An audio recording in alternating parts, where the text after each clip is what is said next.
Tes Kraepelin adalah tes menambahkan angka, di mana pada tes ini akan melihat konsistensi, fokus, ketelitian, kerapian dan kemampuan berhitung.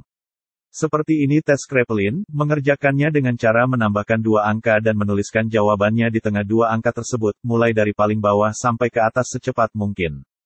Karena tiap baris memiliki batas waktu, jadi puncak di tiap baris akan berbeda.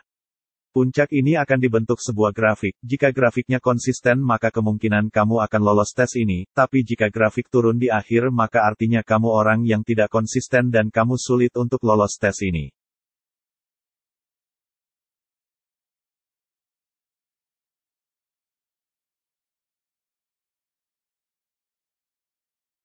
Tes selanjutnya adalah sinonim dan antonim. Pada tes ini kamu akan diuji di bagian verbal. Perbanyak kosakata kamu terutama di bagian sinonim dan antonim. Sinonim adalah persamaan kata, jadi kata dengan makna yang sama. Contoh sinonim, proteksi dan perlindungan. Haus dan dahaga, bohong dan dusta, bertemu dan berjumpa. Selanjutnya antonim atau lawan kata, adalah dua kata yang memiliki makna yang saling berlawanan. Kedua kata ini kontradiktif. Contoh, baik dan buruk, jauh dan dekat, lapar dan kenyang, penuh dan kosong.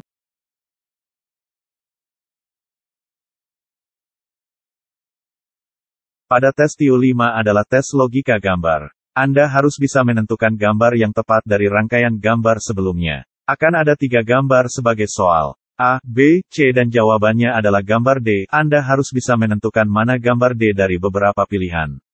Polanya adalah, gambar A akan berubah menjadi gambar B. Anda harus bisa melihat perubahan apa yang terjadi, apakah ada penambahan objek, atau terjadi perputaran 90 derajat atau terjadi pengurangan objek.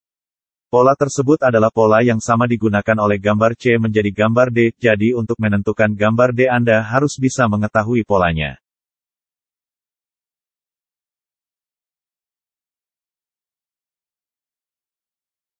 Tes kepal tangan. Pada tes ini kamu disuruh mengepalkan tangan kamu di atas meja. Menurut informasi tes ini juga untuk melihat karakter pribadi kamu.